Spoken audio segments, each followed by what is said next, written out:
We're going to have a lot of fun tonight. And if you are new to the Rock Church, we put a lot of emphasis on our families. And relationship and family begins with husband and wife. Now, I want to give a little disclaimer. There are people that are in this room that are from broken homes or broken marriages. And this is not in any way meant to make you feel bad or to bring up old wounds or hurts, and not to make you feel like everybody's staring at you because yours didn't work. I understand life happens, and there's a lot of things that we all wish we could fix and go back and things would be different. But understand the church still has a responsibility to teach about marriage and teach about relationship. And there may be someone here that you are not yet married, and you're saying, well, why did I come tonight? Well, who knows? Maybe you will be. Or maybe you're not interested in being married, and after you're here tonight, you're going to say, for sure, I'm not going to get married.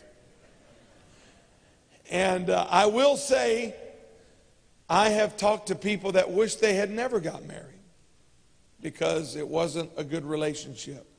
So, for the sake of those of you that are already married that want your marriage to work, that's what tonight is about. But tonight is not just about marriage and relationship. It's about relationships in general.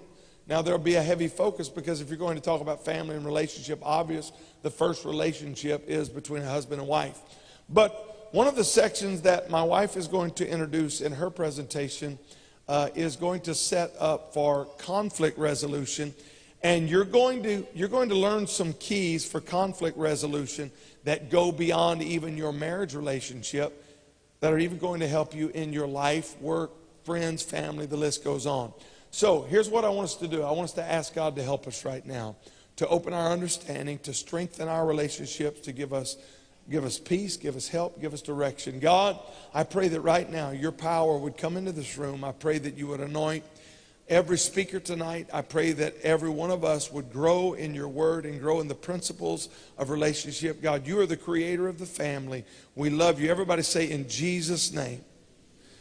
Now, I hope this is better than your prayer. That was a pretty pitiful prayer. I'm teasing you. We're going to have a good time tonight. God bless you. Happy Love Week, everybody. We should have love focus every week. Everyone working towards unity and love and expression, because I kind of got spoiled this week. So I'm just wondering how much unnecessary fuss we could avoid if we acted like every week was Valentine's week.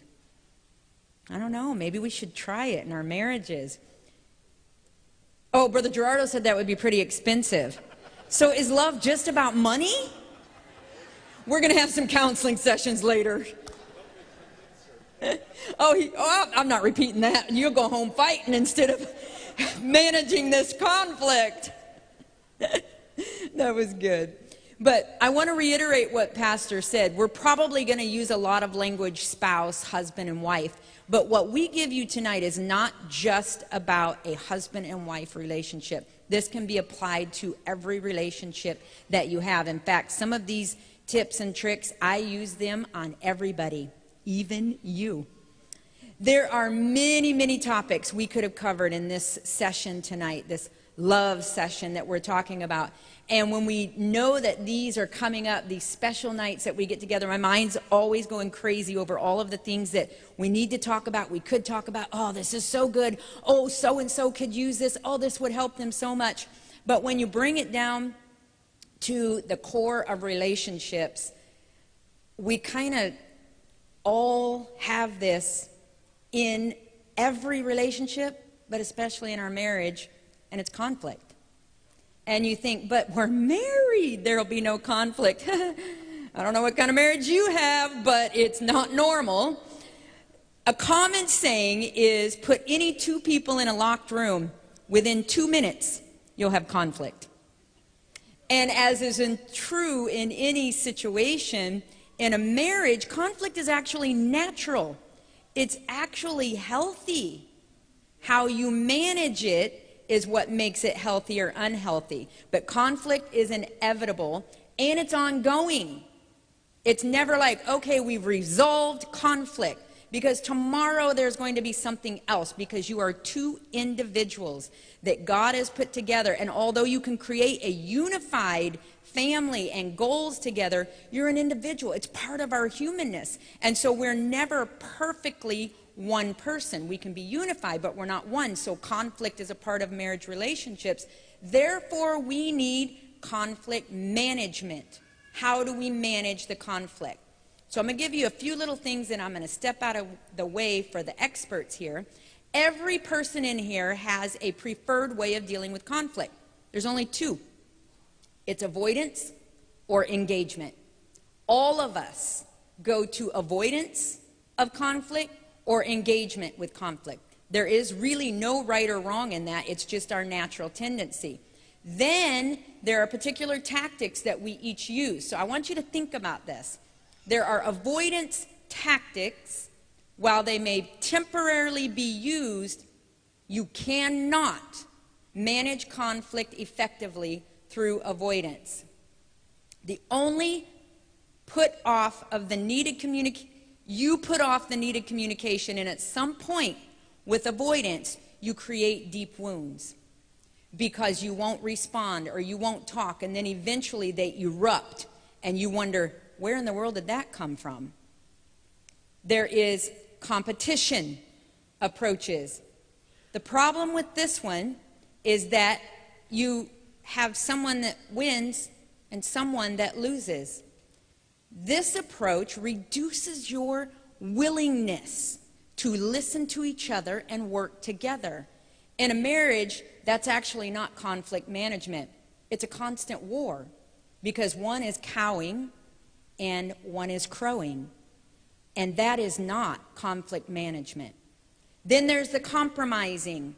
This seems to be the current popular millennial view of effective conflict management, but I kind of disagree.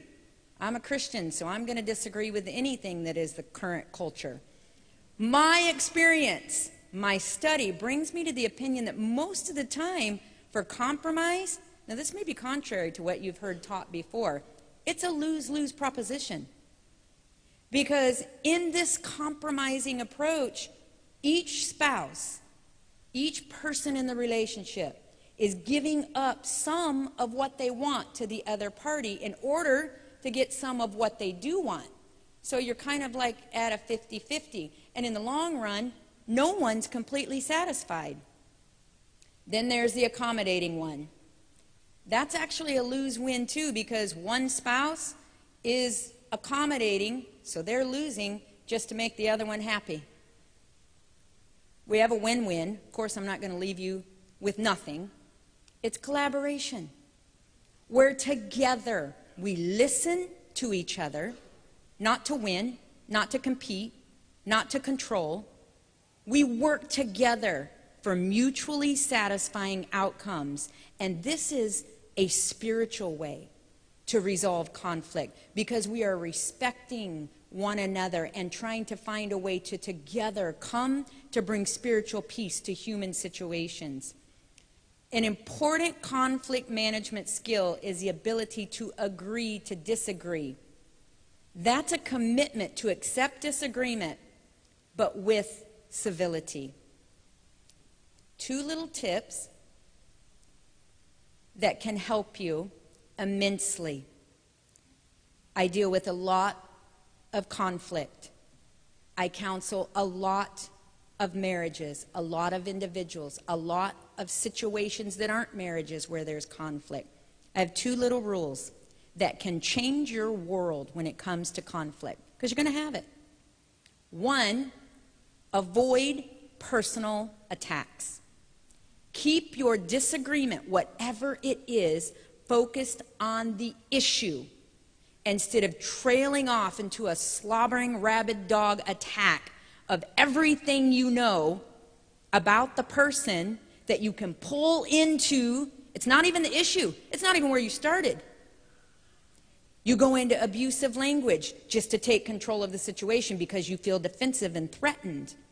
Instead, focus on the issue and leave all of the outside things on the outside. The second thing is to just bring the facts. Don't attack, bring the facts. Don't attack, just bring the facts. If you can keep those two little simple rules, you will find yourself in control of every conflict that you get involved in. You'll be in control of the conflicts in your marriage.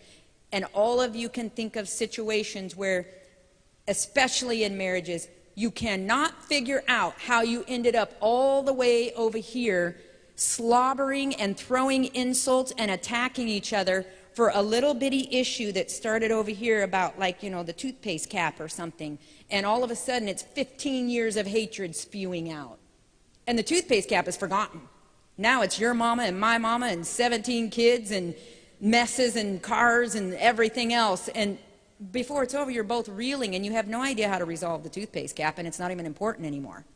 So, avoid the personal attack and just bring the facts to your conflict, and you'll be surprised at how smooth conflicts go forward.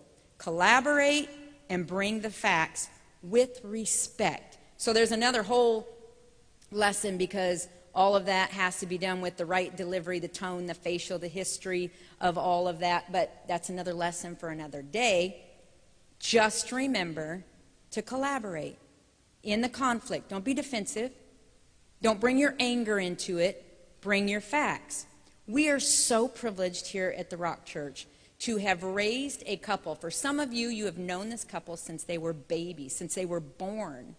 And what a privilege it is to have watched them apply the principles of this congregation, to listen to God, to educate themselves, to prepare themselves, and now to have been patient with God's timing, and then to step into power and anointing like they have, where they're being used globally. And we, the Rock Church, they're just our kids. And we're so privileged to be able to have them come and speak to us tonight. They're not really just our kids anymore. I respect them. I am proud of them. And I love working alongside them in so many ways that many of you don't even know. They are making a difference in relationships, in marriage, in people's lives. And they're doing it with the foundation of becoming everything they can become in the kingdom of God. Adam and Carissa, I'm so proud to have you here tonight. Come and talk to us about conflict. It's just, there's all this pressure, you know? And sometimes it feels like it's right up on me, and I can just feel it, like literally feel it in my head, and it's relentless. And I don't know if it's going to stop. I mean, that's the thing that scares me the most, is that I don't know if it's ever going to stop. Yeah. Well, you do have a nail in your head. It is not about the nail. Are you sure? Because, I mean, I'll bet if we got that out of there... Stop trying to fix it. No, I'm not trying to fix it. I'm just pointing out that maybe the nail is causing... You always do this. You always try to fix things when what I really need is for you to just listen. No, see, I don't think that is what you need. I think what you need is to get the nail See, out. you're not even listening now. Okay, fine. I will listen. Fine. It's just, sometimes it's like, there's this achy, I don't know what it is. And I'm not sleeping very well at all. And all my sweaters are snagged. I mean, all of them. That sounds really hard. It is. Thank you. Ow! Oh, come on. If you would just... Don't.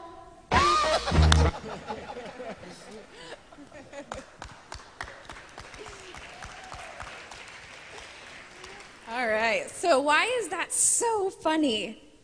Why are we getting a lot of laughter here? What do you guys think? It's so true. Lots of people can relate, yeah? We could kind of see it in our own relationships, right? Yeah. So, regardless of if you're married or you're in a relationship with your teenage son and you have conflicts, and so you have this male-female dynamic going on, or maybe it's your boss at work, you're probably seeing some conflicts come up that stem from communication issues like this. So, how many of you could relate to that, by the way? Let's see you raise your hands. Yeah, okay. All the honest people. Thanks. So, are we really that different, though? What do you guys think? Are male and females really that different when it comes to communication, conflict resolution? I'm hearing, oh yeah, oh yeah. We see people shaking their heads, yes. It is true, we are very different biologically. You see, we have two props here. We have this Moses-looking guy, and he represents men for us. Go ahead and explain for us, babe. So you see, the male brain, this is the male brain, and we're going to pretend it's kind of gray, because there was a study done by UC Irvine back in 2005 that showed men have 6.5 times more gray matter than women in their brain. So just imagine that this is gray, and that'll help you remember that men have 6.5 times more gray matter. So why does that matter? Gray matter, it doesn't have to do necessarily with intelligence or men being more intelligent than women, but gray matter represents the information processing centers in the brain. So men are able to do really well staying in those little information processing centers. It's kind of like a waffle. Have you guys ever heard that men have waffle brains? How many wives can attest to that? So they have all these little boxes, and they're really good at staying in the box. And the boxes don't touch at all. Have you ever been really engrossed in a subject, men, and your wife is talking to you, and you hear her, but you don't hear her? And she comes up, did you hear me? Yes. Then why didn't you say it? Because I didn't hear you. It makes total sense to us because we weren't in the listening box. We were in the working box. Does this make sense? So now there's actually science to back this up. Waffle brain science. So for a woman's brain, this is going to stand in for our women's brain. Women have 10 times the amount of white matter than a man does. And why is this important? Well, this is the networking abilities of the brain. So a man's brain works from in one hemisphere, front and back. It stays in that logical or that creative side. But for a woman, they're going back and forth between creative and between analytical. And this allows her to have a lot more networking. Well, it means a lot more emotions. So whenever there's an argument, have you noticed that your wife has the remarkable ability of remembering every single word you ever said? I didn't say that. Yes, you did. Okay, babe. Got it. This is because women have much more emotion that's attached. A man is working in his analytical brain, making logic, and we're talking semantics, right? But a woman, when she's speaking, has much more emotion connected to what's happening, and therefore she remembers a lot more of what's said. So you know how we say that the man's brain is kind of like a waffle, right? With the little squares, and the squares don't touch. Well, the woman's brain, if you want to pair it with food, it's kind of like spaghetti, right? So that's our white matter that's able to connect everything, and we remember from one argument back to 5 years ago. And it's because the spaghetti noodles are just going back and forth, and we're able to multitask pretty well. Not really when the science comes down to it, but we're able to switch. Our corpus callosum functions very well. That's the bundle of nerves between the two lobes, and so we're able to switch back and forth pretty well between our emotions and our logic and the socks on the floor and the kids needing to be picked up from school and the trash wasn't taken out and the to-do list for that event, all in about 2 seconds, right? That's spaghetti brain. And this is why it's so important, like Sister Young was talking about. When we argue, a lot of times our arguments go everywhere, right? We're all over the place. We're, like she was saying, that all my sweaters are snagged, and, you didn't pick up the kids, and everything's connected. We're arguing, and after a while, we start arguing against a phantom of what's really there. We start arguing kind of our idea of her, but not really her. So help us out with this. So, and actually this was confirmed also by a study at University of Pennsylvania in 2013. So multiple studies over the years, but this idea that we tend to argue, ladies, between the two hemispheres and men within one hemisphere at a time. And so we argue past each other. Women, this turns into criticism. And Sister Young hit the nail on the head when she said, avoid personal attacks, right? Well, women, we're nurturers, right? That's how God designed us to be. We're nurturers. But as nurturers, we want to help our husbands, and it comes across often as nagging. How many of you have ever been told that you're nagging? I'm guilty big time, yeah. So nagging is what that comes across as. And then that has an effect on the man. Yes. So when men hear nagging or criticism, what they hear is they aren't enough. So, you didn't perform correctly, or you forgot this again. How many times do I have to tell you? And so that poking starts to hurt our feelings. But because what happens when poking or nagging turns to criticism? Criticism is an attack on the person. It's characterological. Instead of just being like talking about, I really dislike this behavior, it starts becoming, there's a problem with you. You are the problem in the relationship. And it becomes a personal attack. And so when I feel personally attacked, what do? As a man, I put up this wall, this shield. Now, this can happen with both men and women, but about 80% of men stonewall is what it's called. And women tend to criticize by 80%. And of course, we see all sorts, both sides of it. But this is the majority how it works. When men feel stonewalled, the reason why we do this is when a man's heart rate gets above 100 beats per minute, he goes into fight or flight method. Like just he's ready to either fight or he's ready to run. Well, this is difficult because how can you fight your wife? So in a way, it's to protect her. But how does she see this? She sees it as him avoiding, not caring, not listening, and if he's shutting down, then I might as well just take a hike too. And so then there's this separation that occurs, and that vast chasm just gets bigger and bigger over time.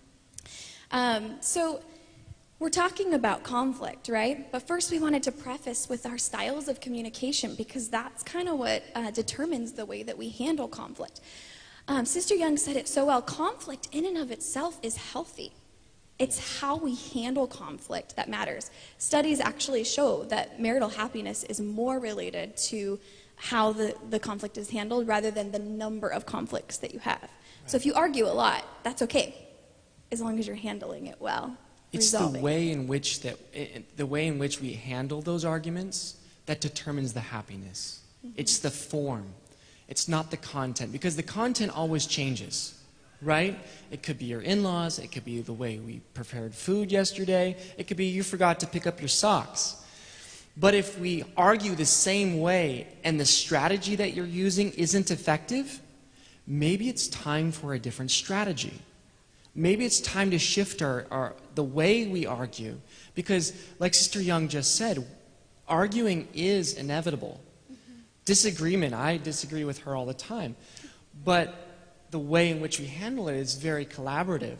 We talk about it. And so looking at your marriage and saying, okay, maybe where can I work on this? Because people say, well, we're working on our marriage, we're working on it. But really, you can't directly affect your marriage. You can influence your marriage, you can influence your spouse, but you can only work on you. That's where the onus of the responsibility is on you. And from there, it's amazing what will happen in your marriage. And we talked about marital happiness, but really what we mean when we say marital happiness is an increased trust, intimacy, and connection. And that could be in your marriage, but that could also just be between you and another loved one that you're trying to build a relationship with. Don't you want more trust in your relationships? Don't you want to feel more connected? And so if that's what you want, let's learn some healthy approaches to get there. Studies show that the majority of couples, about 78%, go out of their way to avoid conflict. And Sister Young mentioned it's either avoidance or engagement. And 78% are going to probably choose the avoidance route. For whatever reason, it could be because they don't feel safe or because there's a lot of criticism. But what do you guys think of that approach? Is that the way to go? No? I mean, there might be times when it's not the right time to solve a conflict, right? Yeah. Maybe on your way to church isn't the right time to figure out a big issue in your marriage. Seems like stuff comes up, right? But setting aside time to do that is so important to get these tumors out of your relationship. There's a couple of strategies that Sister Young did mention, but one side that's so damaging to relationship is when we do have conflict, we stuff them. A lot of people stuff their frustrations. They have a frustration. They know it'll end badly. I don't want to bring it up again. This is when we're on this crazy cycle, right, of criticism and defense and stonewalling and all this. We're just going around and around. And we stuff it, and then we stuff it, and then we stuff it. What happens when we stuff it too much? Thank you. I'm hearing explosion sounds. There's an explosion. There's an explosion, and those are never pretty, right? So in order to avoid this explosion, we have to practice something called assertiveness. And assertiveness is part of the sustaining cycle. So we have the two cycles here on the screen.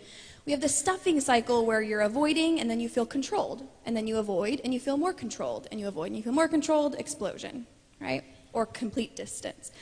But if you're in the sustaining cycle, that's the healthy cycle where you're assertive. And assertiveness is not being aggressive. We need to make sure we understand the difference. When we encourage you to be assertive, we're not saying that you need to attack. It is engagement rather than avoidance. But assertiveness is this, if you're taking notes, it's asking for what you want or need in the relationship. So it's being confident. When you're more assertive, you're more confident. When you're more confident, you're more assertive. It's not a personality trait. Some people say, oh, if I'm an extrovert, I'm going to be more assertive. Actually not. An extrovert just means that you fuel when you're around others. An introvert fuels when they're alone. And so introverts can be very assertive because it's a skill. You learn to ask for what you want or need in the relationship. Right. Well, I'm an introvert. But introverts learn skills of being able to communicate. But using assertiveness in the relationship is so, so important. Because really, it's risky. You risk, because behind a wall, it's safe. I don't have to risk being turned down. I don't have to risk, putting myself out there again. So a lot of people withdraw, and this is hard. This is when it starts becoming difficult in the relationship. But when you are able to be assertive, your wife or your spouse can finally, or in your whatever relationship we're talking about, they can know exactly what you would like. Because you just might misunderstand. And you know what assuming does. So we can't assume what they want. We have to tell them and instruct them. And not everybody knows what you want. It's easy to assume that, but so often in counseling, we'll have someone say, this is what I want, and you see the spouse go, you do? That happens all the time. And so don't just believe that your spouse knows exactly. You might have to help them and train them and show them what you want. But eventually, you'll get to the point where you've said it enough times where if they're a good-willed spouse, they'll work toward pleasing you. What does the Word have to say about conflict resolution? We want you to turn to Ecclesiastes chapter 7, and we're going to read verses 8 and 9. It says, "Better is the end of a thing than the beginning thereof, and the patient in spirit is better than the proud in spirit." So basically Solomon's saying finishing is important, and patience is better than pride. So if we have a conflict, we need to make sure that we're actually resolving it. We need to make sure we're finishing it and not avoiding it. But then there's this flip side, the next verse. "Be not hasty in thy spirit to be angry, for anger resteth in the bosom of fools." So here he's basically saying, control your temper, because when anger goes uncontrolled, you become foolish. Well, to a lot of people, this is a dilemma, because they're saying, they're getting the picture here that I've got to finish this conflict. It's biblical. I need to go ahead and come to a close on this conflict and resolve it. But when I try to do that, my temper goes berserk. And so how do I reconcile that? That's the question. How do we accomplish both finishing and controlling our temper at the same time? So we have a couple tools to help us with this. Do the ushers have a handout ready to go? Thank you. So they're going to hand a handout to each of you. I think there's enough for everyone to have one, but if you want to share, you can. So this is such a powerful tool. We teach this all the time. And it doesn't mean that you have a bad relationship that you use it. It just means that you guys become on the same, you get on the same page about when it's being used and understand. So generally, so Chris tends to be the nagger, and I tend to be the avoider, just so everybody knows. And so sometimes when she's poking, and she wants something, right? And I'm just not in the right box. You know what I'm talking about? I'll realize, and I am not capable right now of listening well. And she knows that. We've talked about this. I'm just not able to really listen. I'm focusing on this deep metaphysical issue here. And she wants to talk about something, mundane. I don't know. So we have to get on the same page. And this is a great tool, and I gave you this, but also when there's a temper, when people have tempers, when your conflict is escalated, we'll talk about this in a minute and break down the steps. When your conflict is escalated, remember I talked about the man's heart rate getting to 100 beats per minute? Well, we shut down, and we go into fight or flight, and our brain actually starts working less efficiently. Our blood starts going into our extremities in order to run or fight. So we're less able to reason. And this is a difficulty when you're trying to reason with your wife, which she has all her faculties perfect in remembering everything. So generally, a man, this is a good one for the man, and of course, you understand, I already gave the caveat, sometimes it's reversed. Yeah. But the first step of this tool, it's called calling a breather, is recognizing that you need to take a breather. So notice what's happening inside your body. This is step one for calling the breather. Notice what's happening both inside and outside your body. So maybe inside your body you notice your heart rate's going up. Maybe you feel nauseous in your stomach or you feel lightheaded. Outside your body, maybe you're recognizing that you have sweaty armpits or your volume is going up. Maybe you start name calling or you start tuning out. Those are all signs that you need to take a breather. Okay? And this breather is not a way to avoid, it's a way to make sure that you're strategic about finishing, like Ecclesiastes says, but to do that in a way that controls, in a controlled temper and your anger being contained. So notice the need, recognize the need. That's step one. It requires some self-awareness. So practice this. So often when we give the first step, the person, whoever is the chaser or the poker or the criticizer, and says, wait, hold on, he tries to do this all the time. We're like, hold on, step two. Because it could, if I naturally avoid, she's not going to let it rest until she can feel safe doing so. And it doesn't feel safe if I just walk out like I'm done. Because then I'm going to chase him, right? And this happens all the time in relationships. The guy is closing down more and more and more, and and she grabs her sledgehammer and starts, hitting my wall, and I'm building my wall as fast as I can. This is what happens all the time. Well, not walls and sledgehammers, but you get the drift. So the next step is so important. Call a breather, but also you need to set a time for coming back in. So I realize that I'm getting sweaty. My voice starts rising. Some people feel, they're starting getting flushed or hot or whatever it is, whatever your physical trigger is. Then I say, okay, I need a breather. You call a breather. And then you say, can we please come back to it in 20 minutes? Or can we please come back to it in an hour? This gives her peace of mind to say, okay, he's a man of his word. I can let it alone. He can cool down, think about it. He can reflect on it. He can have his space. And then we'll come back to it and resolve it. Make sure you both know what your designated word or phrase is. So right there you see some examples. Some people will say, I'm calling a timeout, I need some space, I need a breather, I need to take a break. I had a couple once that said, we need to park the car. So that would be their phrase when they get escalated, time to park the car. So whatever you guys decide, but create that phrase and make sure you both are on the same page about what that is. And then call that time in as well. It needs to be at least 15 minutes. That's how long our brain needs to de-escalate. But it can be longer if the circumstances call for it. Like if you're on your way to church, it can be like, let's come back to this after church. Right.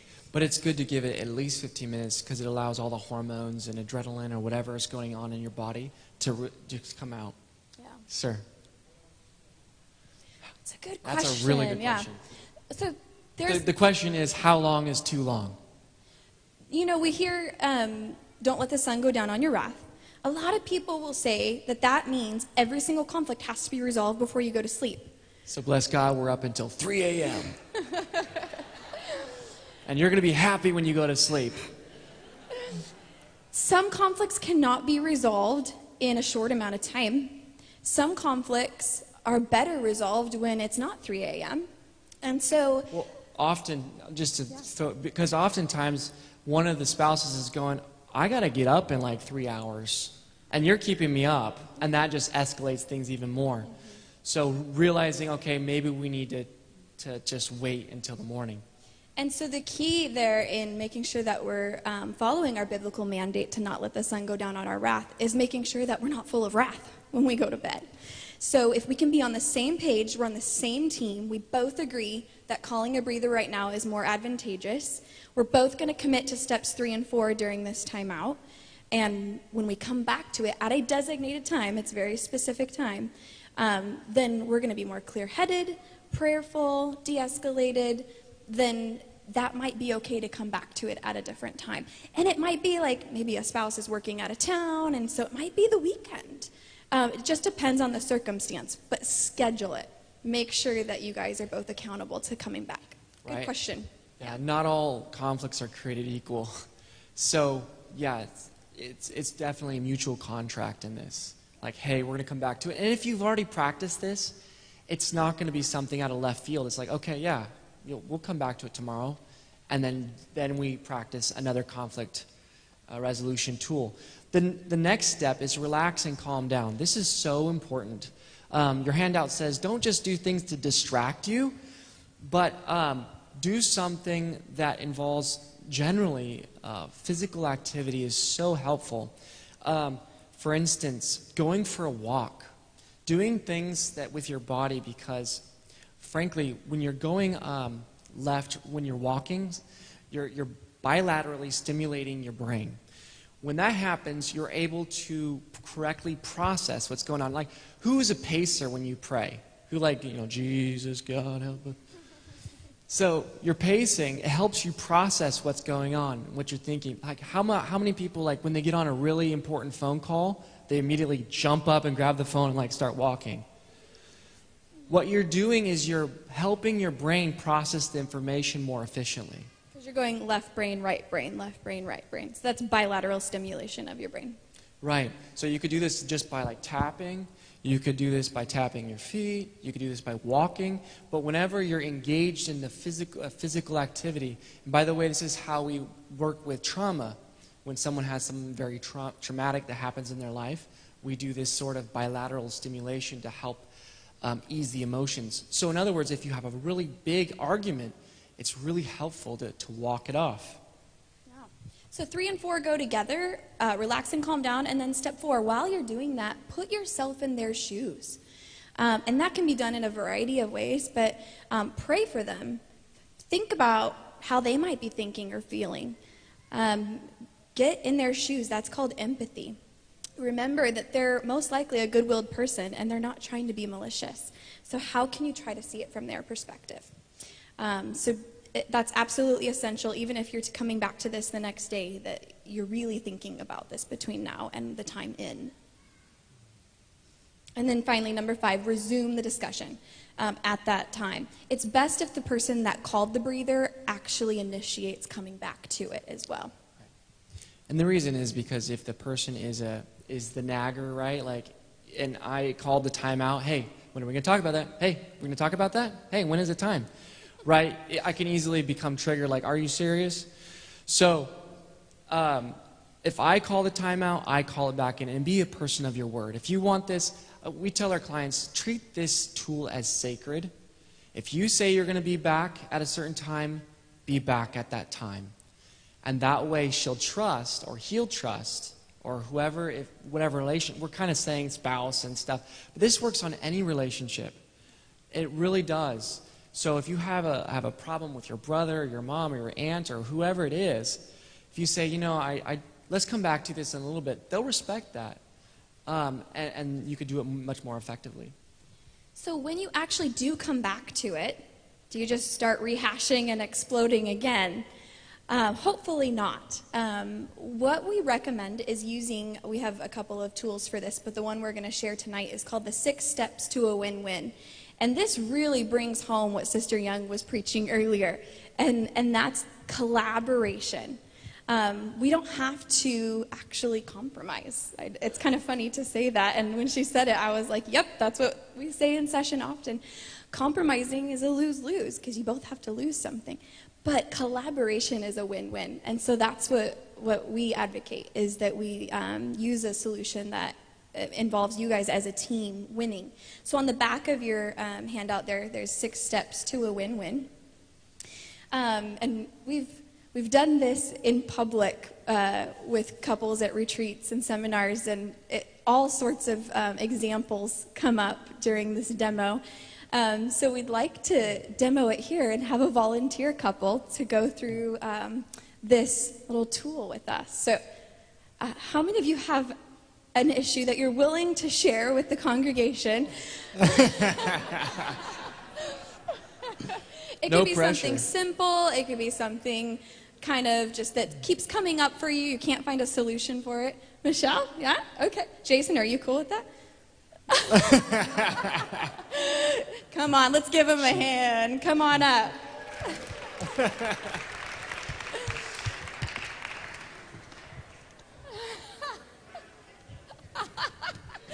Come on up.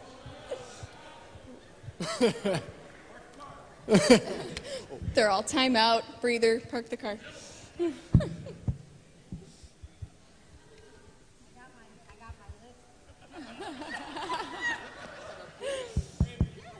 All right. Are those mics on? So we're going to have the two of you sit here. I'll let you sit.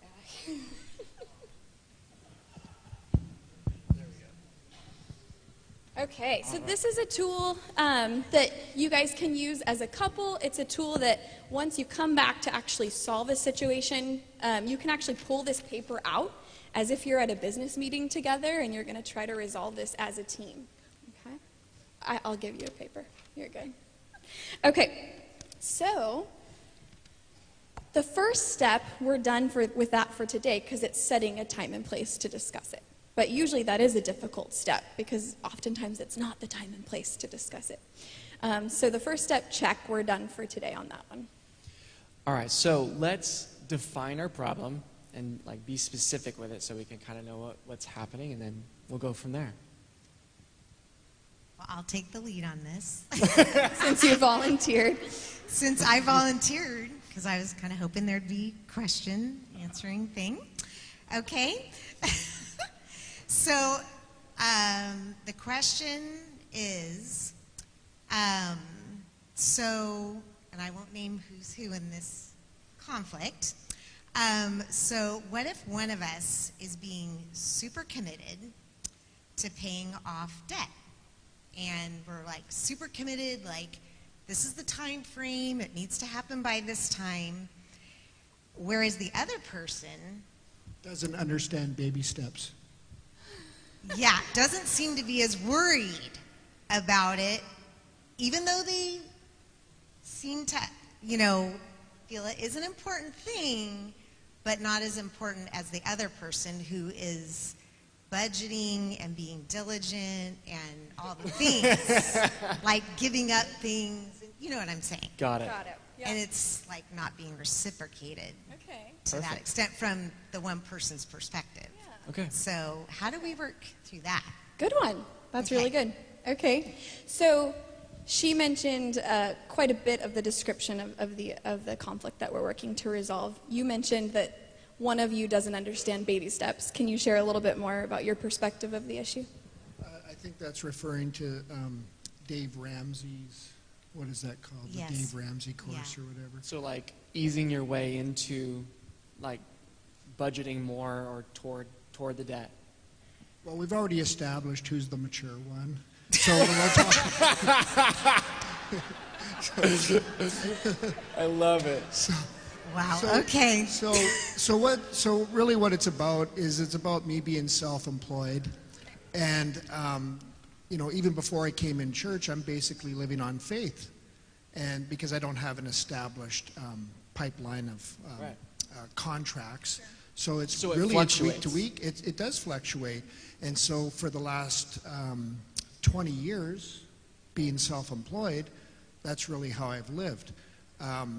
Up until I moved here, my lifestyle was quite comfortable. And so this was a new venture coming down here. For those of you that don't know me, I actually came from Canada, and I married into an instant nuclear family. And so, so the finances changed, the responsibilities changed. Lots of things changed. There was Yeah. 4 voices against 1. 4 female voices against 1 male voice. It was spaghetti every night in my house. Love it. Love it.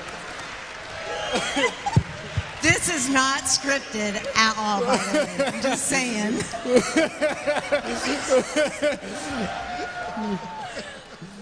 Oh, Thank you for being vulnerable. Okay. No, this is good. This is really good. Okay, so let's go to step 2. So we've defined the problem, okay?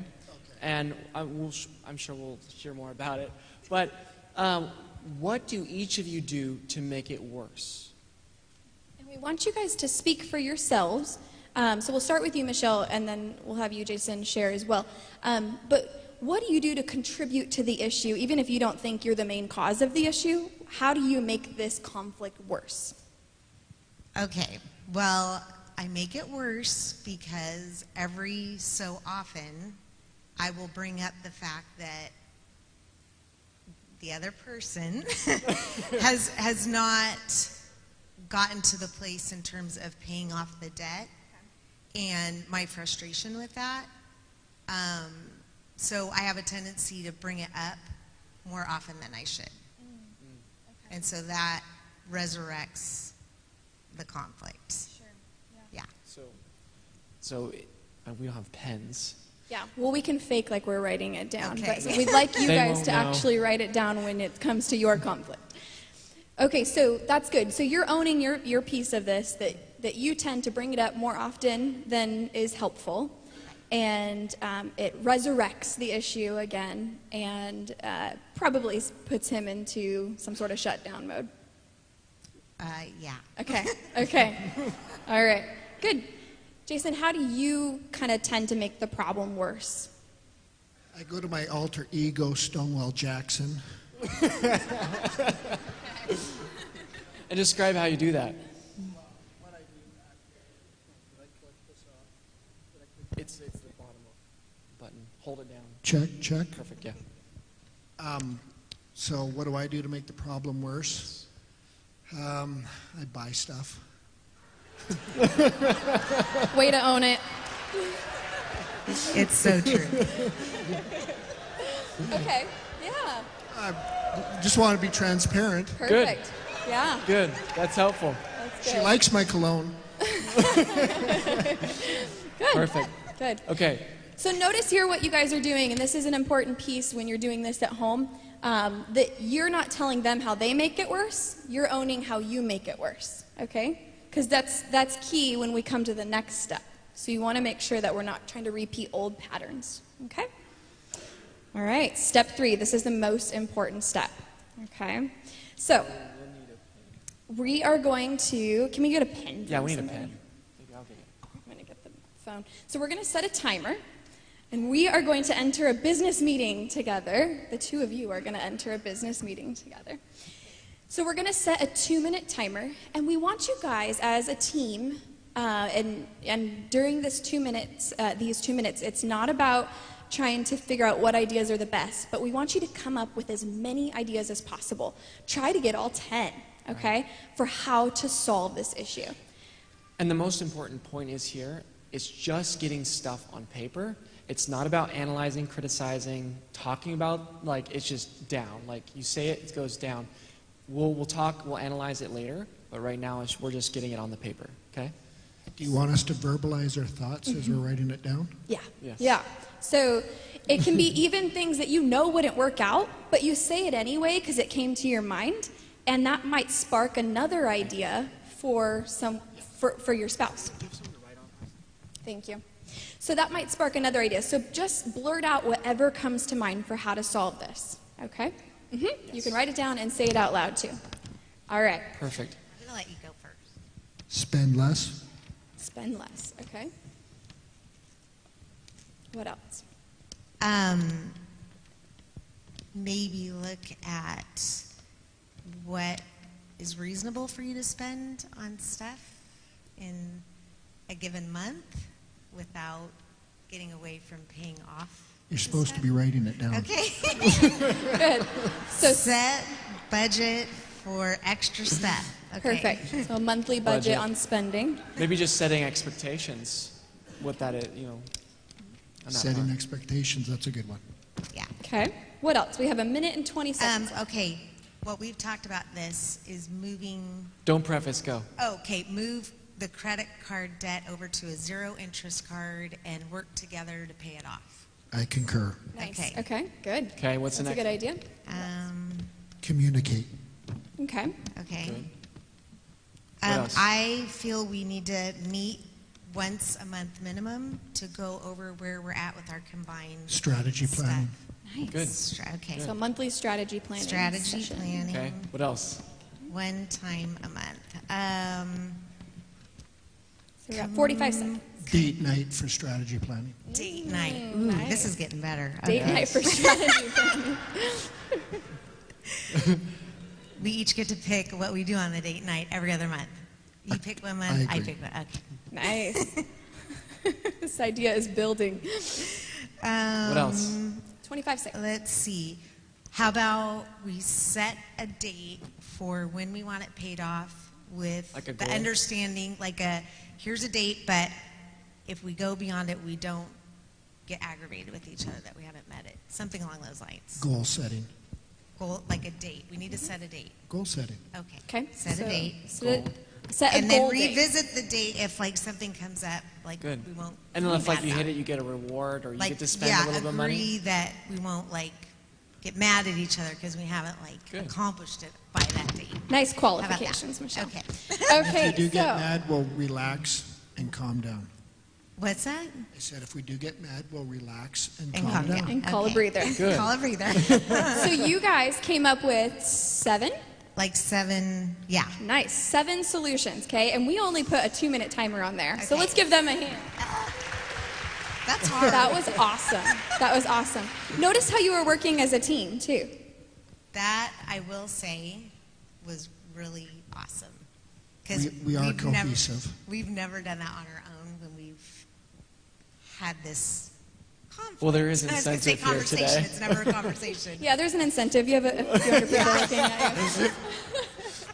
But notice that the strategic way that you're going about this as a team contributed to you guys doing it in a calm manner.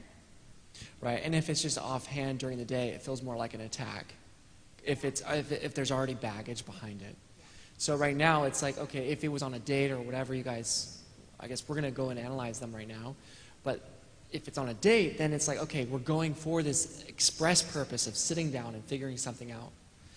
And I wanted to say something too, that the root of frustration is unmet or uncommunicated expectations. So when you have a lot of frustration in this, maybe there's a lot of expectations that we have that we aren't saying or aren't communicating, and we're expecting each other to fulfill, and it escalates. That's such a key. So if you have a lot of frustration, what are you expecting of your spouse? And what are you not communicated? So let's That's true. let's go ahead and look at each one of these on the list and rate them from 1 to 10. How viable of an option is it? And if you guys don't agree on that, because you may not and probably won't, one of you could say, I think that one's really viable, it's an 8. And the other one's like, no, I think it's more like a 6. Well, then you could say a 7, okay? Is this Okay, an like me. individual rating? It is individual, and then we average it, okay? Now, for the sake of time, we're going to go ahead and expedite these next couple steps because we need to transition and get it over to Pastor to close us up. But that is an important piece because we skip that in the third step, right? We're not evaluating. We're not judging. We're not criticizing. We're just getting it all on paper. But on this one, we're actually rating our ideas. And so you guys really want to talk it out and say, well, I think it's a 3. I don't think it's a very viable idea.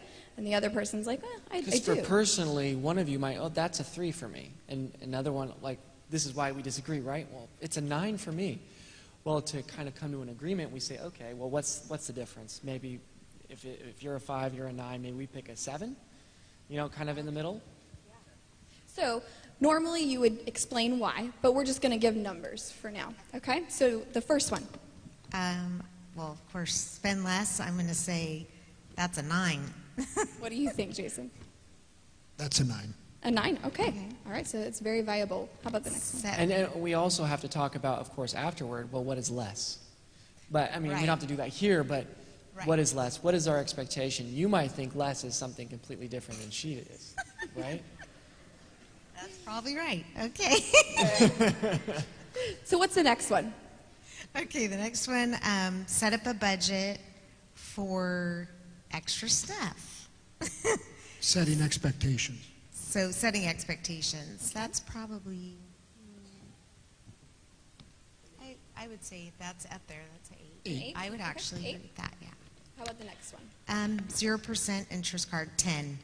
Like, 10. that's, You both really like that one? yeah, Yeah? we've Okay. actually been talking about Okay, that. nice. Communication, That's a 10. that's a 10, yeah. And that one kind of goes with a lot of these, right? Yeah. We did a lot of 10s. Strategy plan, 1 time a month. Yeah, that's 8 or 9. Let's go 8.5. 8.5? Yeah. Okay. 8.5? I'll put that at a 9, but that's okay. 8.75? Date night? That's an 11. Okay. Nice. Spending money. Good. Okay. It can be an at-home date. Hey. You know. Touche. Okay, and then set a date for when we would like to meet this goal. So the goal setting, that's Like, important. that's So all. I think Goal we should date. go at 10. Yeah. A goal date? Yeah. Yeah. Now notice you guys have a lot of 9s and 10s and an 11. I think we just don't realize that we're actually on the same page here because it's a battle. Yeah. It's yeah. Right, well, it already had baggage, right? Yeah. And this happens so often when doing this. Like, oh, I didn't realize that. Like, we're on the same page. So now the next step would be just to look at them. And, like, we have lots of 9s and 10s and 11s, right? So we could, this is so important because a lot of times when we feel like if we pick one, then we're locked into it forever because I just now compromised. And, you know, and now we're never going to be able to go back. So this is just something we try. We pick one to try. And we set a date to come back and reevaluate. And that's such an important, because it helps us kind of ease our mind, like, okay, we're just trying it. If it works, great. And you can actually, you know, pick a couple of them and put them together. Yeah. You know, you could do a date night, goal set, and determine what less is. Right? So what we recommend is not to pick all of them, but to pick 1 or 2, maybe 3 if it involves, you know, something general. And actually set that time to come back to it, to reevaluate. So for a financial conflict, it might be a month later. For other conflicts, it might just be a week later where you come back to it to reevaluate. But since finances tend to run in a monthly flow, then it might make sense to schedule a time to come back to it a month later. So keep that in mind. It's a temporary solution you're going to try. So can you guys maybe pick maybe your top 2 that you want to combine to try this month? I'm going to let you pick. I say date night and spend less. Okay. Good. Okay. I'll take it. All right. All right. All right, so date night and spend less. That's what we're picking for number 5. Try one idea. Now, how will you each make this solution work? Remember we said, how do you contribute to the problem? How do you make it worse? How are you personally, Jason, going to make this solution work? How will you make this better? Let my wife buy dinner. Let your wife buy dinner? Okay, on an ongoing basis or for date night? That way I'm spending less. I love it. So does that mean have her maybe be willing to have her help you budget the price range for dinner? Yeah, I think that's actually an accurate statement right there. Okay, all right. So be open to that. That's how you're going to contribute to this solution. Yes. How are you going to contribute to this solution? Well, of the 2 we picked, right? Yeah. Well, right now it's kind of hard because we're paying for a wedding, but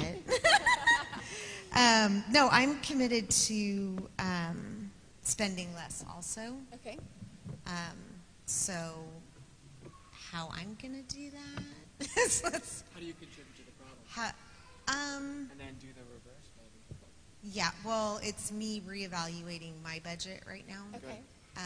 And saying, you know, where can I cut back a little bit too? Okay. Good. Yeah. Good. Awesome. Nice teamwork. Good job, guys. Yeah, and then you guys will come back to this in a month. When you go back to where you're sitting, I want you guys to pull out your phones and actually put it in the calendar. Oh, we will. Okay. We will, huh? Our motto is going to be 2 can dine for $9.99. Can we give him a hand? That takes courage to do that in front of all of you guys. That was awesome. Good Thank you, job. guys. You guys rock. That was awesome. So isn't that fun? So conflict resolution doesn't have to be boring or terrible or hurt. It can actually be enjoyable, and by far and large, this is the type of thing that we have in sessions or at different seminars. We have a good time trying to figure out these things that have been plaguing people. So we can actually enjoy figuring out our differences. Before we close, we want to say that we are so thankful for a pastor and his wife who offer opportunities like this all throughout the year for us to learn practical tools to help us in our personal development, whether it's marriage like tonight, or if it's, you know, financial things, or it's goal setting. That's Sister Young's forte. But let's just give our pastor and his wife a big hand for that. We love you guys. So before we end, we want to read a quote that really summarizes love and marriage and relationships. And in light of what we've been discussing, that we need to not avoid, that we need to be willing to open up and be vulnerable. And here's why. To be loved but not known is comforting but superficial. To be known and not loved is our greatest fear. But to be fully known and truly loved is, well, a lot like being loved by God. It is what we need more than anything. It liberates us from pretense, humbles us out of our self-righteousness, and fortifies us for any difficulty life can throw at us. God bless you all. We love you. You guys are awesome.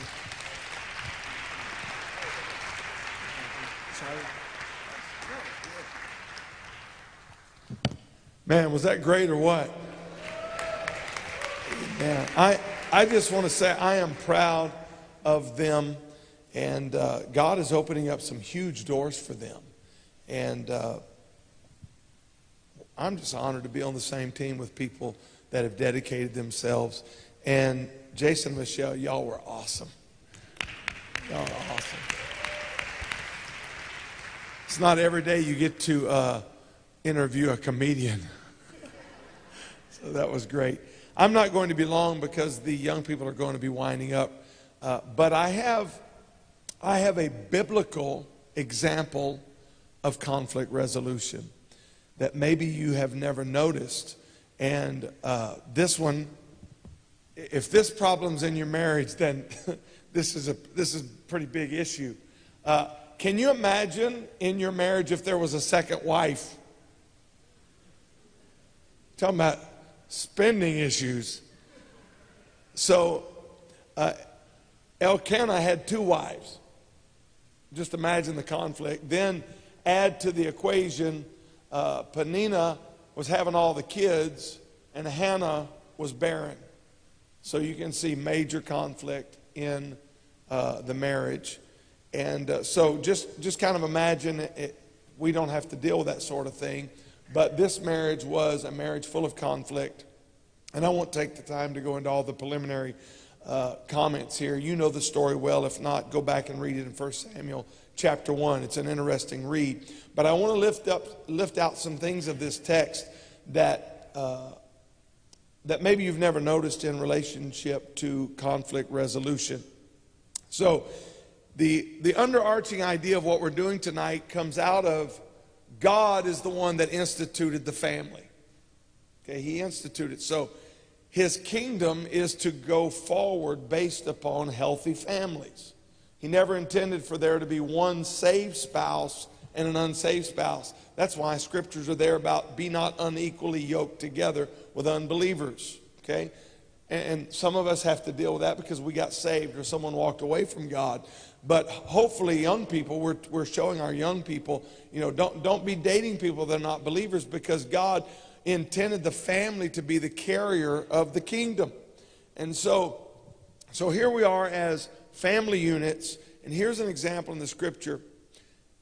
And it's very important that you understand from the last 2 presentations by my wife and then Adam and Carissa, is understand that everything is not always going to be perfect in your marriage.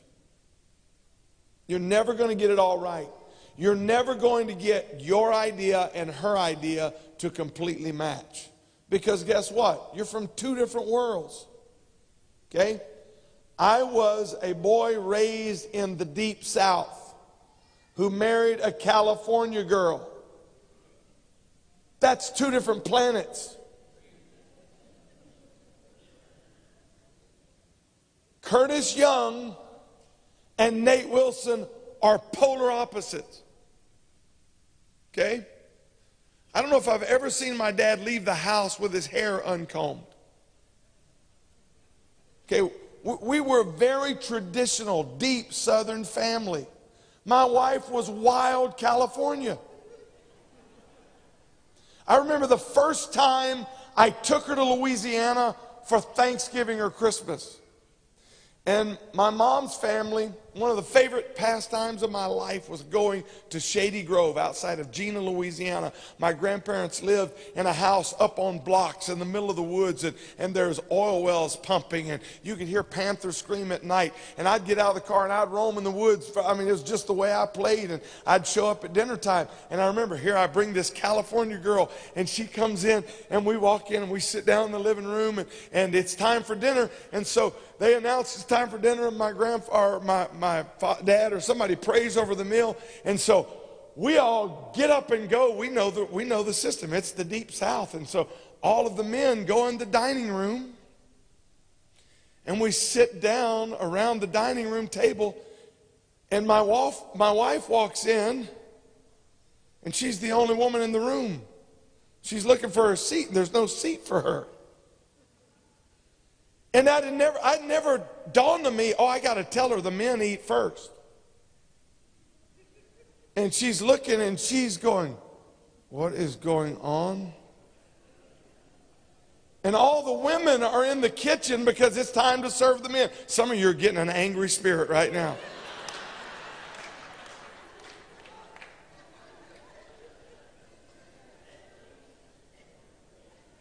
And so in her world, this is the craziest, stupidest thing I've ever seen. And in my world, I'm going, would you go in the other room? And it wasn't that way was wrong and her way was right, or my way was wrong, right, and hers was wrong. It was two different worlds.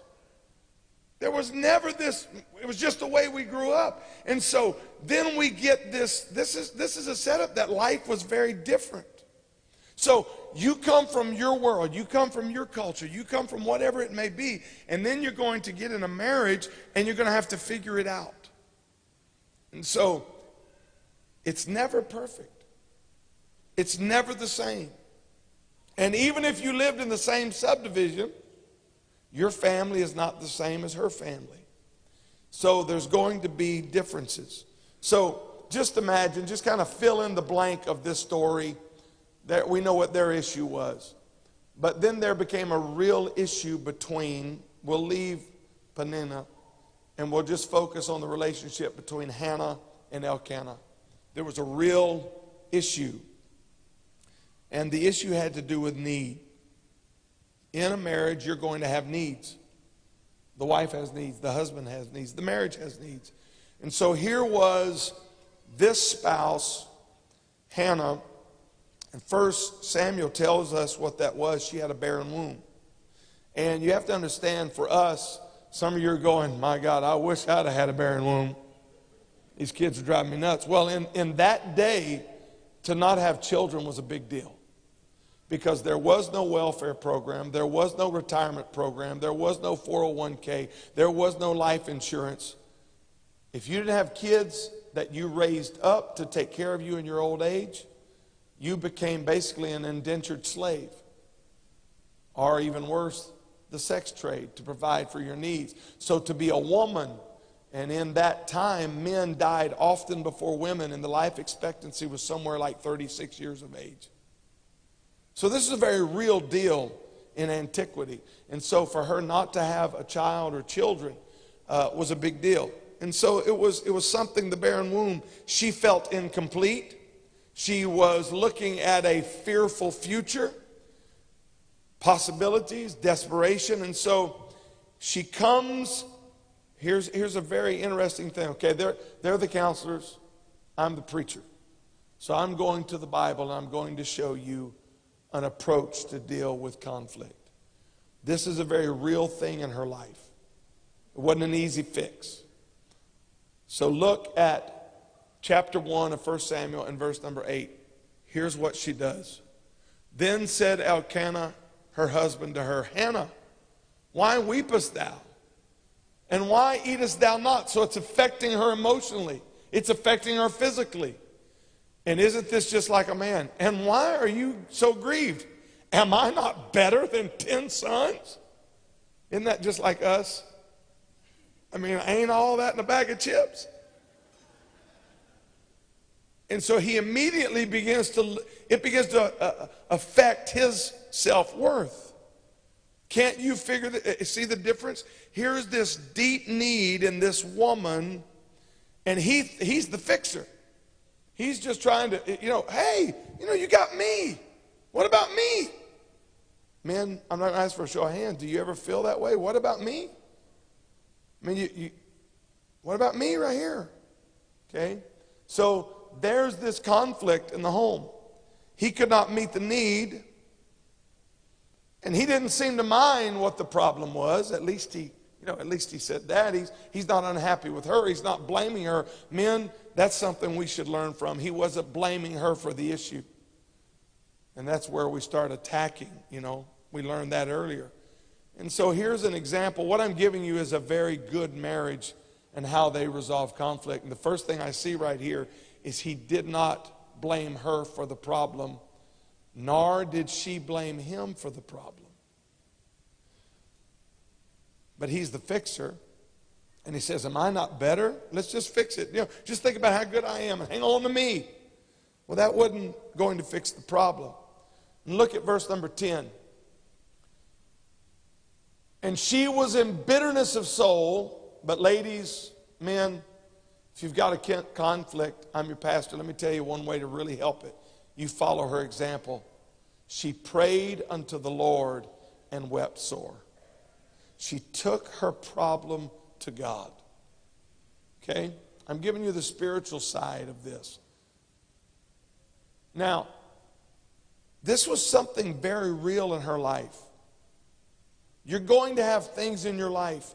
Not everything is just an easy little deal. Let's fix this financial situation. There's going to be some things that can be bitter to your spirit. There can be some deep hurts that honestly may not have anything to do with your husband or your wife. They're life. And sometimes even conflict can come into the marriage and neither one of you have the answer. This was a situation that was really hurting her, and he wanted to almost just, well, I'm better. Let's just get past it. He was avoidance. There it is. The avoidance. He's the avoider, the fixer. And she's got this deep heartbreak. But I like her because I don't see where she played the blame game. In fact, she makes no mention of blame to him or to God. Now, she winds up at the house of God. She's praying. You know the story. And Eli comes in. He thinks she's drunk. Evidently, she's at a point of deep desperation. She's in the house of God. She is weeping uncontrollably. She's saying words, and words are not coming out. And so he just assumes she has lost her mind. And he corrects her, rebukes her. But notice this woman, women, men, learn this lesson. She says, you don't understand.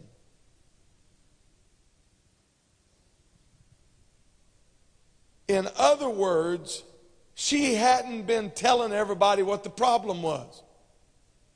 One of the worst things you can do about your conflict is go spread it around. And as I read this story again in preparation for this, I was amazed. She didn't even tell the preacher what the problem was. I had never noticed that. I preached that and heard it preached. And we always add that in the story. That's not in the story. You won't find where she even told the preacher what the problem was. She just told him that she had a heavy heart and her heart was burdened. But she never even brought their laundry into the pastor's office. Now don't suddenly think, well, he's not wanting to counsel me. I'm just giving you the story. This woman didn't make their issues everybody else's knowledge. Protect your marriage. If there's an issue with you and your family, or you and your husband, or your wife, don't get to the ladies' prayer meeting or at somebody's house, or get on the internet and tell everybody all the junk that you're dealing with. You're just going to make matters worse. Don't add trouble to conflict.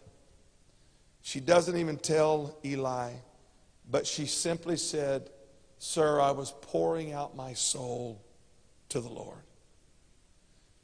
And then, as a good preacher, I guess, he doesn't pry. He doesn't ask for any more information. You won't find it in the text. But he says in verse number 17, "Go in peace, God grant thee thy petition." Wow. Because look what happens. And I'm almost done. Verse number 18. Put verse number 18 up there. And she said, "Let thine handmaid find grace in thy sight." So the woman went her way and did eat, and her countenance was no more sad. When she walked in the house, She had changed her attitude. I don't know if it was a spiritual timeout. I don't know if she got a breather, but she went and got something to eat. That's what the Bible says. She stopped by Taco Bell on the way home. She got some Baskin Robbins and breathed, and then she got to thinking about what the man of God had said. They hadn't had some big drawn-out prying into all the trouble and all the issues. But she got a word from God, and she put faith in God. She breathed a minute, she got something to eat, and she went home. And here is the incredible part of this story that I had never noticed. Put up verse number 19. And they, everybody say they. They rose up in the morning early and worshiped.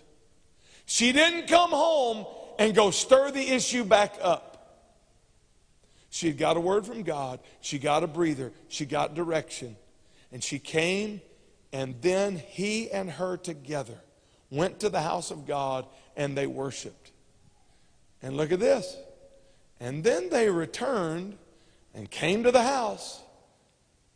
And I'll let y'all figure out what that next line means.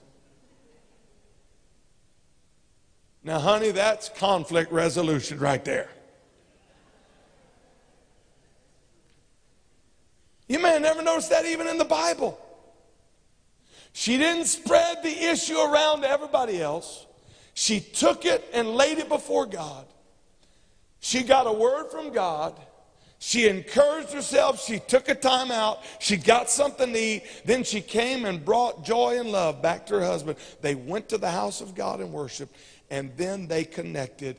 And the Bible says that she conceived. That's a process of spiritual conflict resolution. We're all going to have issues. We're all going to have struggles. There's going to be things that cause pain and conflict. But we can follow the processes that we learned tonight. Don't attack each other. Don't blame each other.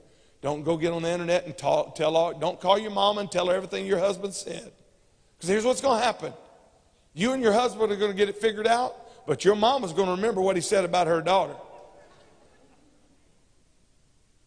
Okay?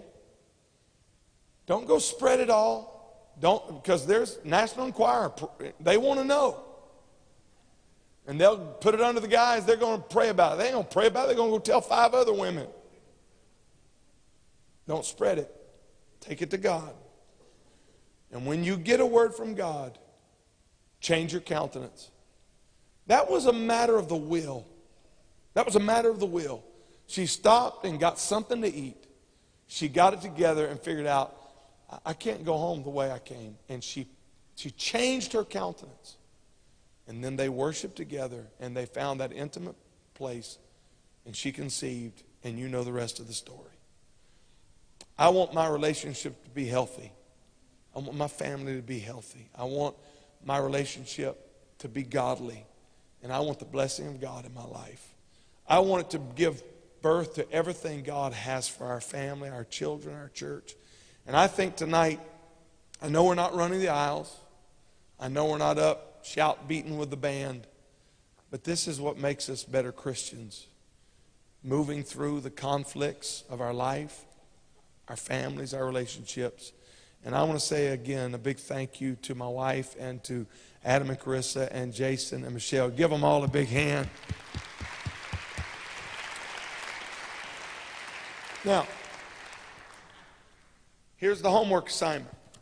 You all got one of those sheets. I'm not going to ask for a show of hands, but there's probably a pretty good chance, unless you're Cynthia and Matthew. Let's just see. Have y'all had an argument yet? You have? You're normal. Yeah. Did it happen on your honeymoon?